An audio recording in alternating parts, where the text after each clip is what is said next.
Bienvenue dans la deuxième partie du cours sur les anges et les démons.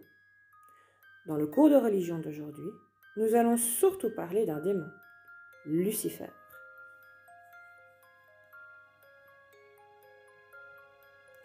Lucifer est un des personnages principaux de la mythologie chrétienne.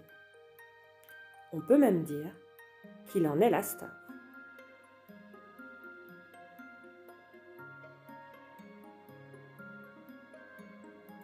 Mais qu'est-ce que c'est que ça, la mythologie? La mythologie, c'est l'ensemble des histoires et des légendes d'une civilisation ou d'une religion. Nous connaissons tous la mythologie grecque, par exemple, avec Zeus, Athéna. La mythologie chrétienne nous raconte essentiellement le combat entre les anges et les démons.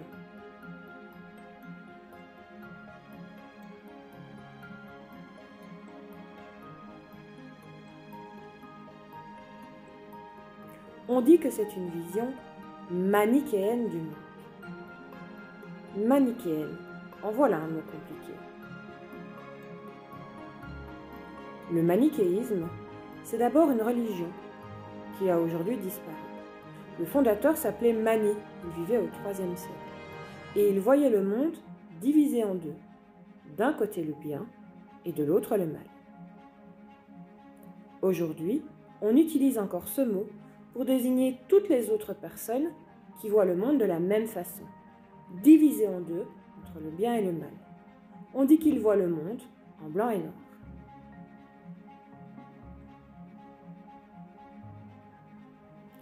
L'une des premières traces de ce combat entre le bien et le mal, entre Dieu et les démons, nous vient d'une secte juive qui divisait le monde entre ceux qui d'un côté respectent Dieu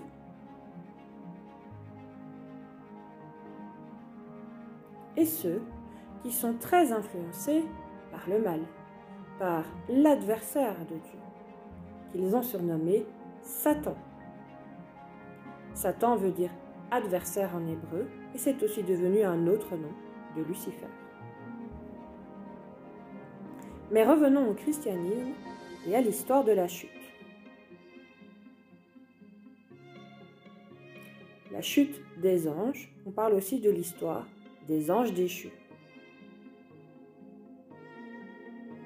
Au début de la création, Lucifer est un archange créé par Dieu. Il fait donc partie du chef des anges. C'est même le plus beau d'entre eux. C'est l'ange de la lumière divine. Mais Lucifer est très orgueilleux. Et il est tellement jaloux de tout l'amour que Dieu a pour les êtres humains. Il va alors se rebeller.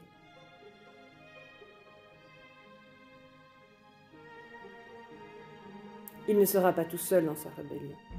Il sera suivi par la moitié des anges, notamment Lilith, sa sœur, qui fut la première femme d'Adam et qui est aussi le démon de l'adultère.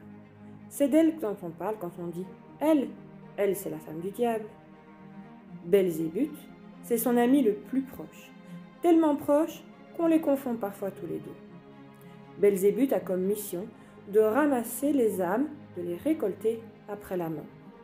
Il se déguise alors sous forme de mouche. Bélial est le fidèle lieutenant et ami, le premier génie enfermé dans une bouteille par Salomon. C'est aussi le maître des djinns du désert. Face à cette armée de démons, Dieu confie le commandement de ses troupes célestes à un autre archange, Michael, qu'on appelle aussi Saint Michel, le bras armé de Dieu. Les deux armées vont se battre, mais Lucifer va perdre la bataille. C'est Saint Michel qui va gagner, avec une aide de Saint Georges et d'autres. Lucifer est chassé du paradis.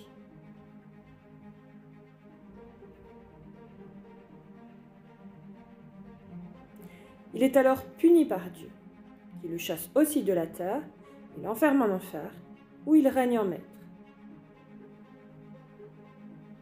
Son rôle est alors de punir les méchants, de tenter les âmes, et il va les récolter en attendant l'Apocalypse. où il pourra prendre sa revanche. En attendant de parler de l'Apocalypse dans la prochaine capsule, prenez bien soin de vous. Et n'oubliez pas le questionnaire que je vous ai envoyé sur Smart School à me rendre au prochain cours en présentiel.